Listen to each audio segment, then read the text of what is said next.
Hello, and welcome to another episode of 20-Minute Playbook by Outlier Academy, where we decode what iconic founders, renowned investors, best-selling authors, and outlier thinkers have mastered and what they've learned along the way. In each episode, we dive deep to uncover the tools, strategies, habits, routines, and hacks that we can all apply in our own work and lives, all in about 20 minutes. I'm Daniel Scrivner, and on the show today, I'm joined by Emi Gal. Emi is the founder and CEO of Ezra, where he's focused on bringing fast and affordable cancer screening to everyone. Since founding Ezra in 2018, Ezra has managed to bring down the cost of MRI cancer screening by 80% and the time required to get your body scanned by 66%. And in a short order of time, they think they can get that down to 90%, all by harnessing the power of AI and machine learning. And you're in for a real treat because this episode is just packed with incredible ideas, from how Emi has been tracking 150 different biomarkers for the last 5 years, to why he's focused on reaching peak fitness by age 40, to the yearly challenges he's pushed himself to do over the last decade, and more. You can find a searchable transcript of this episode as well as our episode guide with ways to dive deeper at Outlier Academy/145. That's Outlier Academy/145. Please enjoy my conversation with Ezra's Emi Gal. Emi, thank you so much for coming on 20-Minute Playbook. I'm thrilled to have you on today. Thank you so much for making time. Thanks for having me, Daniel. It's great to be here. So, there's a ton of stuff we're going to cover today. I was so excited about this interview, and people will know why in a couple of minutes once we're a couple minutes in, because there's so much to cover here. But it was a little challenging to figure out a place to start. But where I wanted to start, and we're kind of diving into the deep end, so thanks for doing that with me, is, you have one of the most elaborate health tracking setups that I have ever seen. And it revolves around this single Google spreadsheet that you use to track a number of things daily. I think it's something like 150 different data points. Can you just share the origin story of that Google Sheet and talk a little about what you track? For sure. Yeah. So the origin story, when I moved to the US, so I'm originally from Romania, and I lived in London for many years with my previous startup. And then I moved to New York in 2016. And in about 10 months of being in the US, I gained about 20 pounds. And that was a little bit weird because my whole life I was quite lanky. I was never worked out a lot in my 20s, but I never had to because I was just thin by design. And so I wanted to see what's going on, realized I have no data. And so I built a spreadsheet that was originally just tracking my weight, my body fat. And that was it initially. I just wanted to see the trend. And then I started adding blood tests just because I wanted to see, what's going on inside my body. Then I added workout routine. Then I added, blood pressure. Then I added a habit tracker. And now it's become this kind of monster of a spreadsheet that has a couple of hundred biomarkers actually that I track on a daily, weekly, monthly, and annual basis. And it's been immensely valuable. It's helped me lose the 20 pounds, but it's helped me improve performance and know exactly how various different activities or various different types of food, etc., impact my health. Very specifically, recently, I'm saying about 9 months ago, I hit a plateau in my performance, like weightlifting, and VO2 max was not improving and my runs were not getting better and so on. So I started working with Andrew Herr at Found, actually, whom I know you interviewed on your podcast. And Andrew had a glance at my spreadsheet and he was like, "Oh, Emi, you don't have enough protein. You need to double your protein intake." I was maybe having 100 grams of protein or something like that, and doubled it. And this year I've hit all my personal records on weightlifting and I've lost even more weight and I'm feeling great. And that was one very kind of specific example of how going really deep into tracking all your data can be very valuable. Yeah. How much time does it take you to do, and what is the process by which you input this data? Is it something you do daily? Do you batch it and do it once a week? What does that look like? Yeah. So most of it I do weekly or monthly because it doesn't change that much. So I track my blood pressure, for example, once a month. And I have a recurring calendar reminder that's once a month on Sundays, last Sunday of the month or something. So it doesn't take a lot of time. The one part that I do daily, and it takes maybe 3-4 minutes every morning, is I track habits. So I look at whether I meditated prior I was there, whether I had meat, whether I was stressed, how I slept, et cetera, et cetera. And I have this kind of GitHub-like tracker where on the x-axis you have the days of the year and the months, and on the y-axis you have the day of the week. And I just color code it manually, gray, yellow, green, red, depending on whether it's good or bad, which gives me a really beautiful way to visualize my year in terms of stress, in terms of meditation, and so on. And I have found that at least for me, it really helps nudge behavior. And at the end of the day, I think to make progress in anything, but including and especially health, you just need to nudge behavior the right direction a little bit every day. And I find tracking does that quite well, at least for me. Yeah, it's a fascinating perspective. I want to ask one more question, which is, as I understand it, kind of not the origin story, but part of the reason that you're doing all this tracking is that you have this goal to get to peak health by the time you're 40. And, I'm someone who's 36. I've been in this kind of kick, so this obviously speaks to me. Talk a little bit about why that is a goal and, I don't know, all the work that you've put in now, which is, I don't know how many years you've been tracking habits and routines. Yeah, so I've been tracking about 5 years now, basically since I had that kind of moment. I was 30 when I moved to New York. And all of my 20s, I was like, I never had any concern for my health. And then all of a sudden I had 20 pounds and I'm like concerned. So decided that I want to reach peak performance by the time I'm 40. And I want to then maintain that peak performance for another 40 years. And so I then asked myself, okay, what does peak performance mean and how do you measure it and so on, and concluded that it is, as from a health standpoint, you want to make sure that you have really strong body mass and very good bone density, because as you age, if you fall, you don't want to have a fracture because then that leads to comorbidities and so on. I wanted to have mobility as I age. I wanted to obviously ensure that my internal, organs are working well. So I track a lot of biomarkers. And then I kind of designed this program that looks at mobility, looks at weightlifting for body composition and bone density. I do a lot of martial arts, which helps with mobility and so on. So I've kind of designed a program aiming to get to peak performance by the time I'm 40. And then what I've also done is I've created measures for each of the different areas that I want to hit.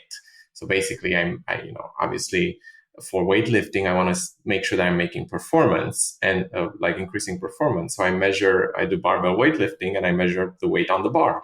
And this year I did 315 deadlifts. I was very happy about that.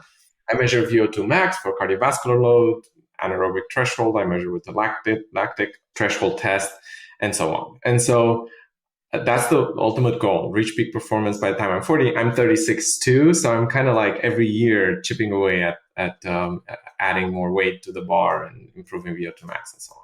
I mean, you're doing great if you've got 315 on the bar. So you're headed in the right direction. Actually, I work with a coach, obviously, and the goal next year is to get to 1,000 pounds across all my lifts. So deadlift, squat, bench, and overhead. Is that loosely 2 times your weight? I've heard that as like a common benchmark you want to try to hit. Depends on the lift. On deadlift, you definitely want 2 times your weight. Squats, 2 times your weight. On the overhead press, if you can do 1.5 a body weight, you're in the top 1% of the world. And I'm currently actually at 0.9 of body weight. So I'm kind of working towards one time body weight.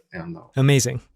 I want to ask one more question and then we'll move on. I'm interested in the bone density piece, and I would imagine that maybe weightlifting, just putting your body under heavy stresses, heavy loads is maybe a way that you're approaching bone density. How have you thought about that? Is that the main way you're doing it? Just thoughts particularly on how to get more bone density?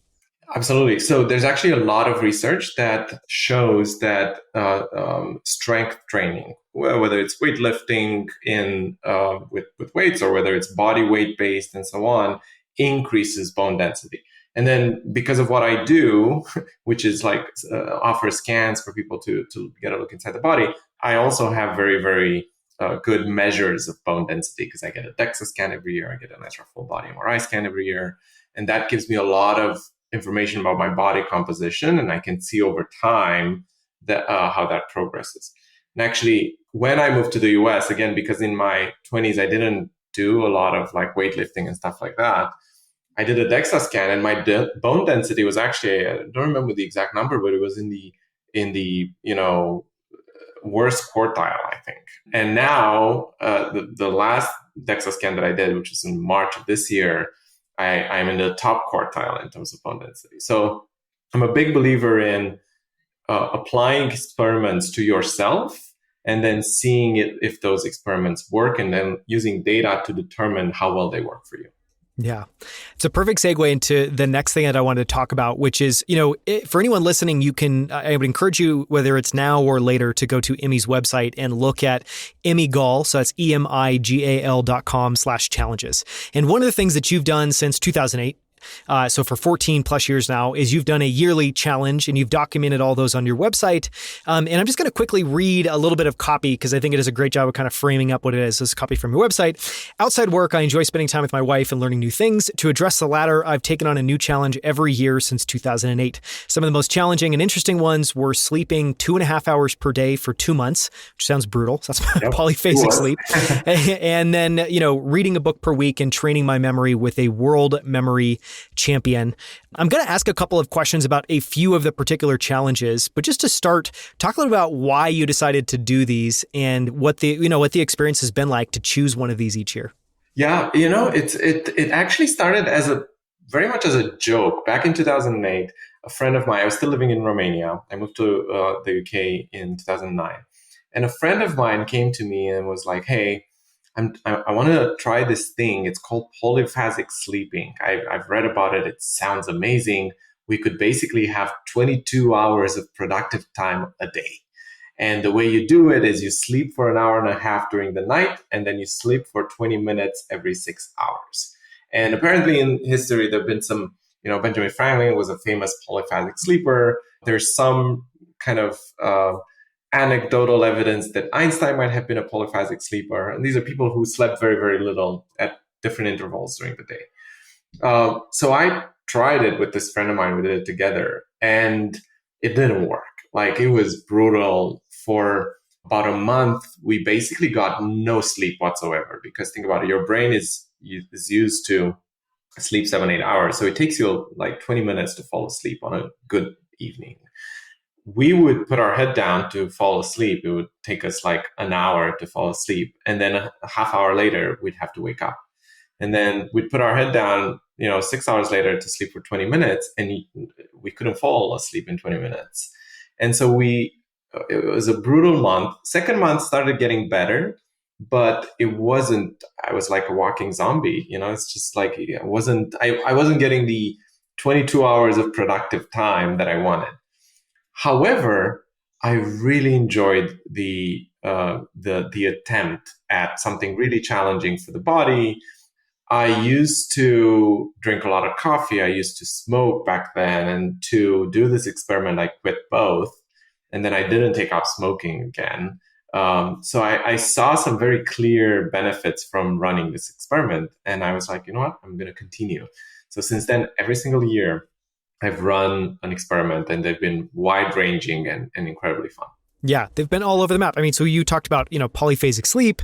There's reading a book per week. There's training my memory. There's also some amazing ones I want to ask some follow-up questions on shortly, like, interviewing elderly people and ask them a set of 10 questions about life and then posting that on your blog.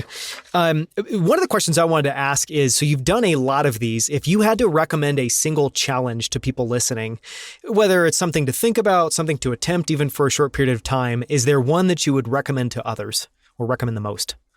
I think I would say 2 have made the biggest impact on my life. And you'll see there are obvious ones once I mention them, but I think it's really important that I do. The first one is I had an experiment where I started working out. And this was like in my late 20s, I want to say.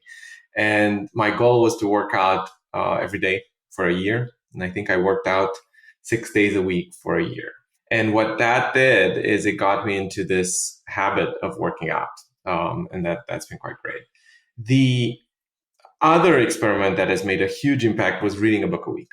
I now, every weekend, sit down and spend 6-7 hours and read a book cover to cover. And I have the focus, the ability to just go in and finish a book in one sitting, almost no matter how thick it is. So I can probably take a 700-page book and push through it in a single day.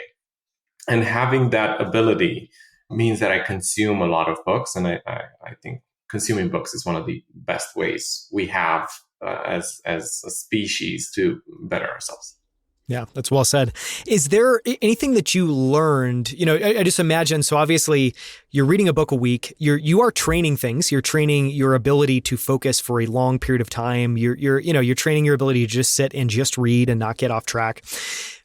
Besides that, was there anything practical about the way that you approached it that was unique? Meaning, like, did you read at a certain time per day? For someone listening that's saying, okay, that's amazing, I want to try to read a book a week, any advice you'd give them, tips or just little hacks? Yeah, by far the biggest hack is read stuff you like. Like I have zero FOMO about starting a book, 20 pages in, it's not for me, or maybe not for me right now. I just put it down and I pick up another book. I think a lot of people feel like, oh, I've started reading a book, I'm invested into this book, I've heard great things about it, I'm just gonna try to read it. For me, it's like, you know what? If I'm not interested in that topic or that story right then, I'm just gonna like put it on the side, pick another book, and then maybe come back to that book at a different time when I might enjoy it more. That's made the biggest impact by far in how many books I consume. Yeah, because then you just actually want to read every time you actually sit down to read. Then there's no pressure. You can stop at any point in time. You have to want to enjoy it, right? Otherwise, you're not going to want to do it consistently. You might do it like you did it in school. You have to push through this, but you wouldn't look forward to those 7 hours of reading. And I always look forward to those 7 hours of reading. I mean, that's one of the most under-discussed parts of just habit formation is like find a way to just do stuff you like and then find ways to enjoy it more and then find ways to not do what you don't want to like. It's actually somewhat simplistic, at least in some of those areas. And actually a kind of a corollary to this that I learned in the experiment when I was working out was working out every day for 7 days a week is actually really, really hard. I don't know how many people have tried it, but it's not easy. And I struggled with it for a fair amount of time. And then the kind of tiny habit that ended up working for me the best was if I would wake up in the morning and didn't feel like working out, what I would do is I would put my running shoes on.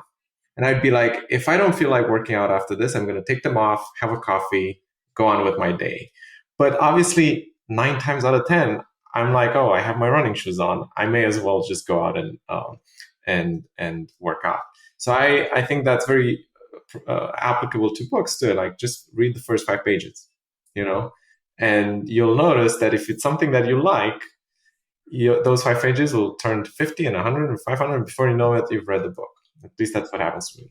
Yeah, it's like eliminating friction and eliminating excuses to not go and do it. Exactly. Which makes a lot of sense. Okay, I want to ask a couple of follow-up questions specifically around some of the challenges. And one of them, this is from 2020 that I thought was interesting.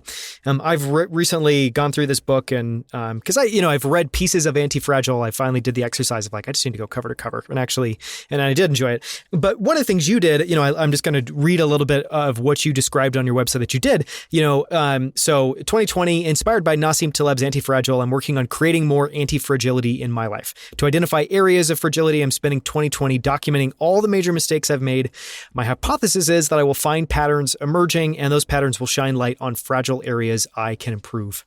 How did that go? Did you find fragile areas? What was kind of the outcome of that challenge? Yeah, so it went very well. And actually, documenting one's mistakes is a very useful practice because it helps you think through the things that you maybe should improve or could improve upon the way you do things. I did that. I have maybe a dozen or so what I would call big mistakes. I've been fortunate in for the most part, being pretty good at making good decisions, but I've made poor decisions many times. And I have concluded that almost every single time when I made a poor decision, I made it because I cared what others would think of me. Which was, it did not occur to me that would be my conclusion. But that was a conclusion. And right now, I care very little about what others think about me, because I've worked on it, and I've been like, it doesn't really matter what, like, nobody cares at the end of the day, about me, and so I shouldn't care as much about what they think about me. And so that was a big insight. It was difficult going through and documenting, and I'm very methodical. So documenting in my case meant I went through, line by line of what happened, these series of events, how they unfolded, and so on. And I now continue with that. So whenever I'm like, I think I've made like an incorrect decision, I go and I document it. And I have a whole log of them. And it's helpful to revisit them every now and then. I'd love to go a little bit deeper on kind of two areas of what we just talked about. One of them is just, the benefits of sitting down and thinking through an area where you made a mistake. I've done this recently as well too. And it is enormously beneficial. And there is I think one of the benefits, at least that I took away from it, was it kind of, it encourages you and it helps you to think about yourself a little bit more dispassionately, and to actually, almost like a scientist, you're studying this thing. You're not judging yourself in the moment. You're just trying to uncover and log and think about and analyze. Is that how you would, is that a benefit that you've seen as well? And how else would you talk about the benefits of doing that? Like just some of the skills you're learning? Yeah, so the nice thing about documented mistakes, once they've happened and some time has passed, is you can do it very objectively. And if you happen to have a very clear way of looking at the way the events unfolded, so you have some emails, you have some stuff, then it kind of really helps you objectively assess what actually happened once like the emotions have passed and so on. And so it's useful because you can learn from the experience. I also find it really useful to revisit these. So like I wrote them down, I have them in a folder, and I revisit them maybe on a monthly basis, maybe every couple of months. And I click on each of them and I read through and I'm like, oh, okay, I was an idiot. It helps me remember to not make the same mistakes again. Yeah, that's fascinating. Okay, I want to talk about one more, which was, I have to ask about two more. So let's start with 2014 first. In 2014, I'm just going to read this again and we can talk about it. You trained your memory with a world memory champion for a year in order to be able to remember anything.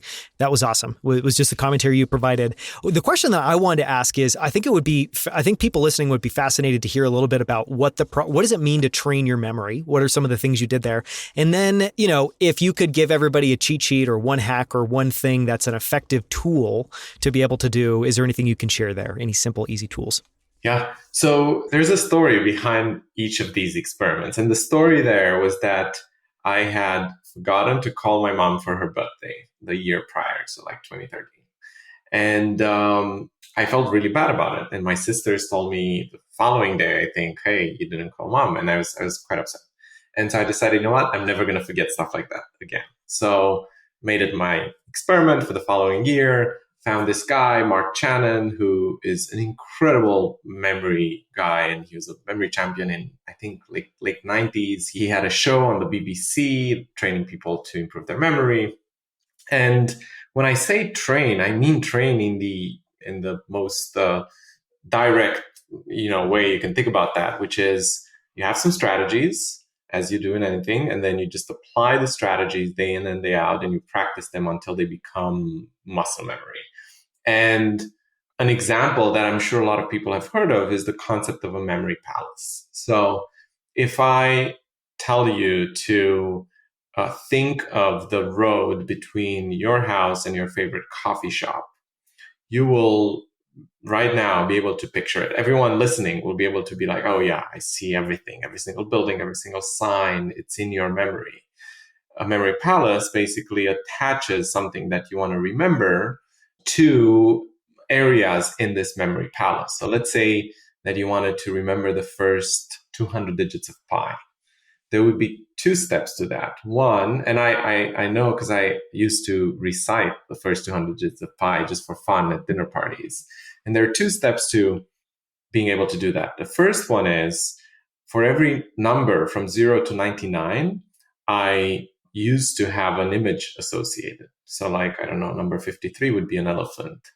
And then what you would do is on your way to your coffee shop, right outside your building house, there's an elephant. And that's, the first 2 digits you want to remember. And then you just kind of put these objects all over your path from home to the coffee shop. And it sounds silly, but it works incredibly well. A very practical example of a memory strategy is remembering names, right? How do you go about remembering someone's name? Because like you're just meeting them, you're shaking hands, you're already thinking about what you're going to say next. And before you know it, you don't know what they're called, right? There's a very simple strategy that I now apply every single time that's really effective, which is I find the closest funny thing I can think of that kind of sounds like the name of the person, and I just attach it to their head. So if I'm meeting someone called Rich, I will just see a bunch of dollar banknotes around their head. And then next time I see them, I'm very likely to remember that they're called Rich because I will just see their head, in banknotes floating around. It sounds silly, but it works. These strategies are incredibly effective. Well, it's fascinating that in both of those examples, there's a visual spatial element to memory and to trying to remember these things, which makes sense. One, it seems like you're including other senses and, making it a richer experience. But yeah, two, it's like less 2D, less floppy disk, more three-dimensional immersive. Absolutely. And Mark, who trained me, had this really a phrase that really stuck with me, which is that a person with a great memory is a person with a great imagination. Because if you have great imagination when you're like speaking with someone and you're trying to picture things, to remember things and so on, it makes you more present, and it makes you more likely when you're looking at that person to remember the things because they're seeing objects floating around them. That is, I'm just literally making a note of what you just said. I love this quote. It's amazing. Okay, last question that I have to ask is, and I could, this is a treat of an interview where I have like so many questions I want to ask, and the exercise is just trying to pare it down. So the last question I'm going to ask about your yearly challenges is in 2015, and I kind of talked about it earlier, but you interviewed elderly people and asked them a set of 10 questions, and you posted some of those interviews on your blog. So the question I was curious just with that is, what you took away. And I think part of it would be what you took away emotionally from that experience. I imagine it was, probably powerful in many ways. And then also just what you took away, if there was like a single reminder, a single lesson, a single, I don't know, just what you took away conceptually from those conversations as well. So emotionally, I'll start with that because it was indeed at times very emotional. Remember this, one interview with a gentleman called Jeff, and I bumped into him in Union Square in San Francisco. I was there for some meetings and I was doing my thing, and I went to the square and I went to a couple of people, and all of them said, "Oh, I don't want to speak with you." And then I stumbled upon this guy, Jeff, and he was 82, but like full of life. And he had lost his wife, and he was traveling by himself at 82, like traveling the world.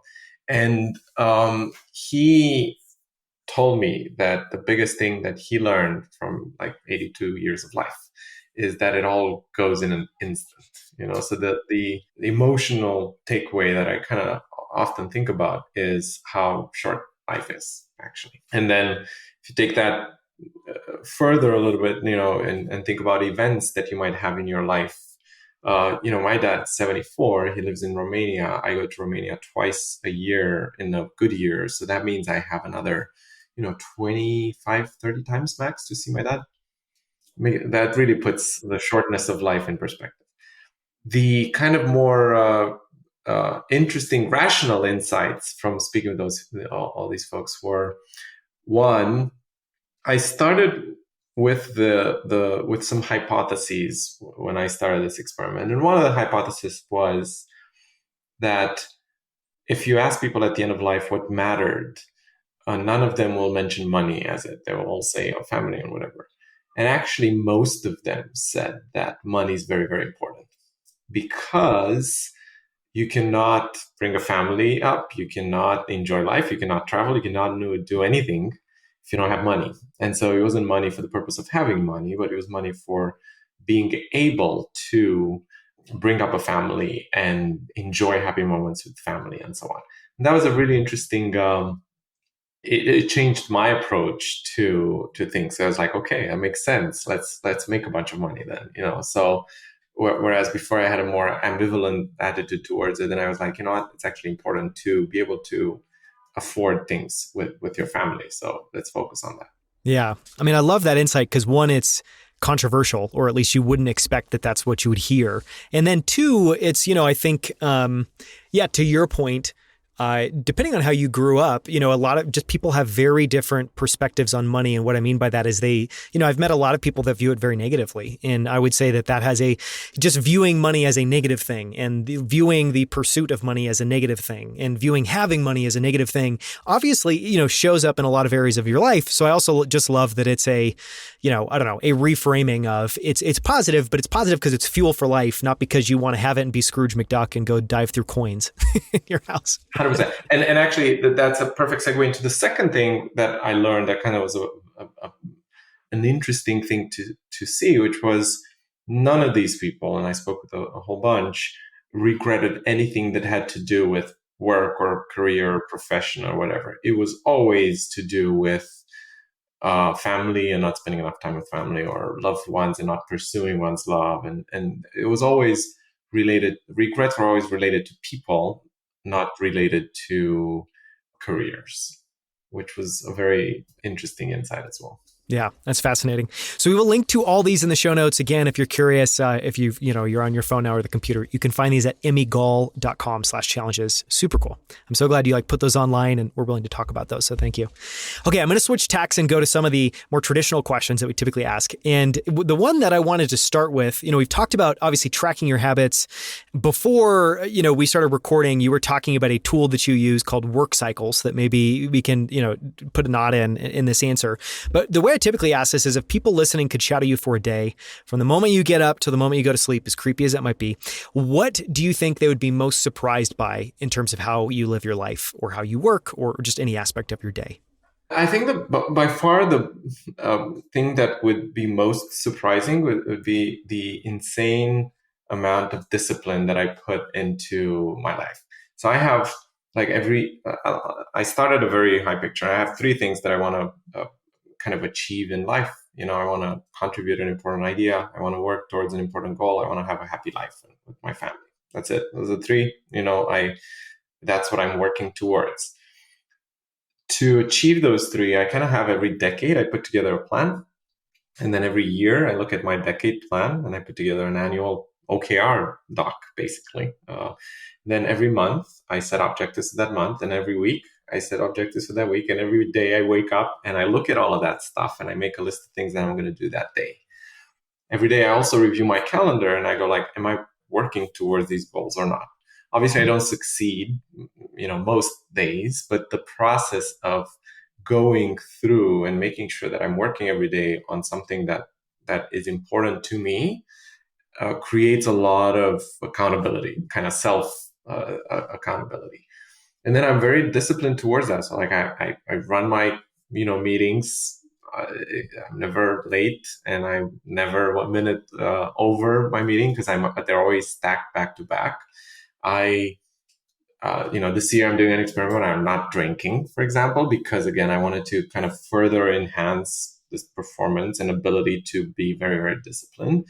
I, make time to squeeze in 5 workouts a week and, and so on. So I think the thing that would surprise most people is the level of discipline across every single aspect of my life that I apply. I'm going to ask a kind of follow-up question, which is, that answer is not surprising to me when I think about the spreadsheet that you use to track all the 150 biomarkers, or even the yearly challenge. Like executing a yearly challenge requires an enormous amount of discipline. So I'm not surprised by that, but it does seem like potentially you didn't used to be disciplined, and this is something that you've evolved and grown into. And so I guess one of the questions there is advice for anyone listening that wants to become more disciplined. Is it as simple as picking a discipline and then you've just stacked it over time? As you reflect back on how you got disciplined, I don't know, could you decode that for others listening? Give them advice. I can actually pinpoint the moment in life when I started pursuing discipline, which was I was very good at math in school, in high school. And because I was very good at math, our kind of math teacher taken me and another girl in the class under her wing, kind of. So we would do kind of private tutoring with her in order to get even better. And I remember this one time, both myself and this girl were there, and then we finished the session, and then um, my teacher was like, "Emi, you should stick around for another 5 minutes." So the girl leaves, and I stick around, and she goes, "Well, you are much better than this girl at math. However, you are significantly lazier. Therefore, she's going to get ahead much more than you are because of that." And that, for some reason, made a bit of an impression on me, and it stayed with me. And I didn't do much of it through high school and so on. But then when I started my first company when I was in college, and because I had both, I had to go to university and run a company, it forced a little bit of discipline into me. And then I discovered how valuable it can be and how much stuff you can get done if you're insanely disciplined, and just layered in more and more and more discipline over the years. I don't think there's any silver bullet down into it. I think it's just like you have to decide you're going to be disciplined and then just like do it and be okay with the fact that most of discipline is like actually failing at discipline and It's then true. not giving up on it. Yes. Well, it also, yes, I mean, and that totally makes sense. And that's been my experience as well, too. I feel like there are part of it as well, too. Like, I think something that I've often thought about a lot as my life has become more disciplined is you can, I don't see my life as boring. And yet I think for many people, like if they were to follow my daily routine, I, work out in the morning. I go to the same restaurant for breakfast. I order largely the same things. It's like almost cookie cutter. And one of the best quotes that I saw recently that I was like, there we go. That's starting to maybe get at what I see in discipline, which is, is basically something along the lines of sometimes, extreme routines can be a sign of ambition. And I was like, that's actually makes a lot of sense because, in many ways there's a boringness to it, but there's also a fulfillment in the fact you're doing all of those things all the time. Anyways, it's just kind of an observation on discipline. Absolutely. And the way I think about it is life is essentially an accrual of things you do and decisions you make and habits you form. And you have complete agency about on what those things are. And if you create a lot of discipline in doing the right things, it kind of creates a sort of positive convexity to life, right? Because you're doing all the right things, and you can still get unlucky, but you're more likely to get lucky if you're doing all the right things, which would then kind of steepen the kind of positive end of the convexity curve for your life. I'd be curious if you have a take on this. I mean, the best, one of the little thought experiments or one of like the questions that's run on a loop in my mind is like, what is that, if you were to try to pinpoint why discipline is valuable, what would you point at? And the way that I've kind of framed that up or thought about it is, we all know that compounding is one of the most powerful forces in the universe. What is compounding? I mean, one of the core ingredients is just literal consistency because you have to do it time and time and time again. And, even just hearing that story of your teacher having a conversation with you about another student, it's almost like what she was saying is this student is more consistent with her practice, so she's going to make more progress. I mean, so for you, do you kind of boil it down to consistency? Does that ring true for you as well, too?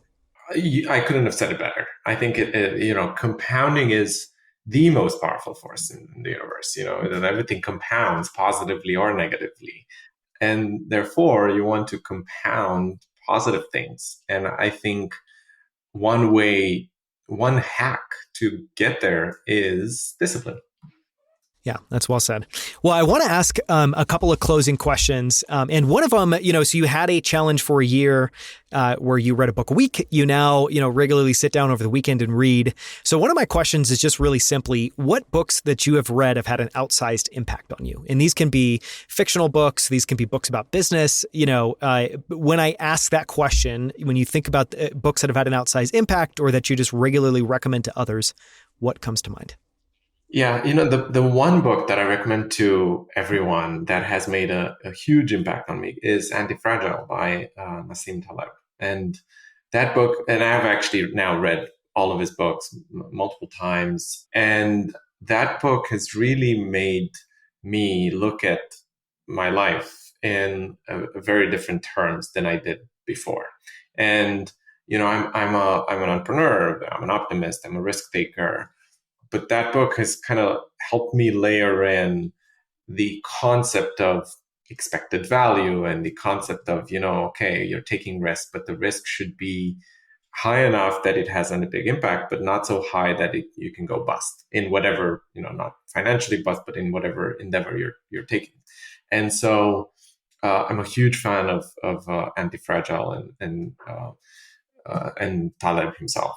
I was actually part of a course he did, and he's a very interesting, incredibly smart character, and he really lives the stuff he writes. Yes, he does.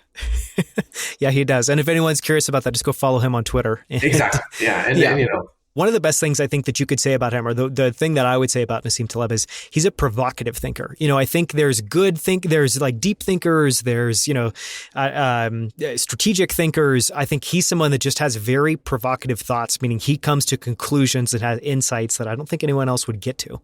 Absolutely. And, I disagree with him on some stuff, but he has skin in the game whenever he makes a statement. And he really, I'll give you an interesting anecdote on from this course that I did with him, because I think it illustrates how to what extent he goes into the stuff that he preaches. So we did this course. He runs this thing called Real World Risk Institute. And I signed up for it, and we were doing it. It was a thing on Zoom. And midway through the course was about 2 weeks, he was going to Lebanon to see family. That's where he's from. And he dials in from Lebanon midway through the course. And he goes like, guys, I'm here. I have one computer on one internet connection here. I have another computer on another internet connection here in case this internet connection drops. I have a generator in my house in case electricity drops. And if all fails, there's a driver downstairs to take me to the closest internet cafe so we can continue the course, even if the world collapses. And so that's kind of the extent to which he practices what he preaches, which I was quite impressed by that. But he is a character on Twitter. No, he is. And yeah, he's polarizing. And so I think everyone has a strong opinion, but I think he's someone that, if you can just look past any parts of his personality that might be off-putting and just focus on the ideas he's presenting. The ideas are incredibly strong and interesting, and they're very rooted in a lot of research. So I'm going to ask one more question, but before I do, I just want to thank you. This interview is about 2 times longer than we normally do. Thank you to everyone listening. No. This has been amazing. So thank you so much for the time, Emi. The last question, and this is one that I always ask, is, if you could go back to the start of your career and whisper some words of advice in your ear, or whisper a reminder in your ear, is there anything, knowing what you know now, having been through everything you've been, that you would tell yourself? Actually, there is, and it's very related to what we were just talking about, Taleb. And the one thing that I've learned is that life is very path dependent. And so what is really important very, very early on in life is to increase the optionality of this path dependence. So what you want as a, young 20-year-old is to be able to pursue any and all options that present themselves with a potentially high payoff, from a career, life, whatever you want to achieve standpoint. But you can only pursue those options if you have the optionality to do so, if you are open to those opportunities. And that might mean, not choosing a, career very early on. It might mean not getting a job and just instead exploring various different things. Whatever that means for you, it is important to absorb the concept of optionality and keeping options open so that you can pursue any path that might be better than the current one. I've always really appreciated that advice, and I've tried to live that advice. On the flip side, I feel like for some people that advice can almost be, don't have conviction, just be open to a lot of different things. Is that how you think about the cynical view of it? What is the opposite of being path dependent, I guess? I don't think there's like the opposite of being path dependent is being very, very, having very, very strong views. And I believe it's important to have strong opinions, but hold them very weakly. Strong opinions weakly held. Like if you should obviously pursue something that you're really interested in, that you think is really important for you, but not to the extent that you put blinders on and you don't see the rest of the opportunities that might present themselves. Yeah. I mean, I love the connection you made there, which is it does seem like those are perfectly connected. This strong, opinions loosely held, and you want to have a strong point of view about where you're going, but be open to a lot of optionality. Absolutely. Very related. Yeah. Thank you so much for the time, Emi. This has been so much fun. Thank you, Daniel. This is great. Thank you so much for listening. You can follow Emi Gal on Twitter at Emi Gal. That's at EMIGAL. And you can learn more about Ezra, which is bringing fast and affordable cancer screening to everyone at Ezra.com. That's EZRA.com.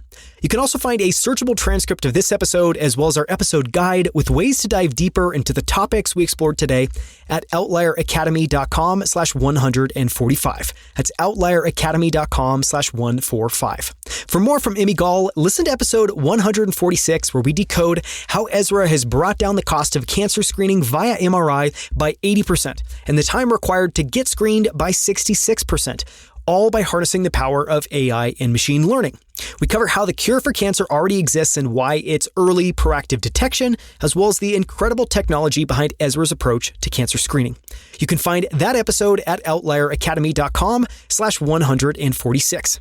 For more from Outlier Academy, follow us on Twitter, LinkedIn, Instagram, and TikTok. Subscribe to our free weekly newsletter at cheatsheetnewsletter.com. Subscribe to our YouTube channel at youtube.com/outlieracademy, where we have videos of all of our interviews as well as our favorite short clips from every single episode. Or visit outlieracademy.com for more incredible 20-minute playbook episodes. We'll see you right here with a brand new episode next Tuesday.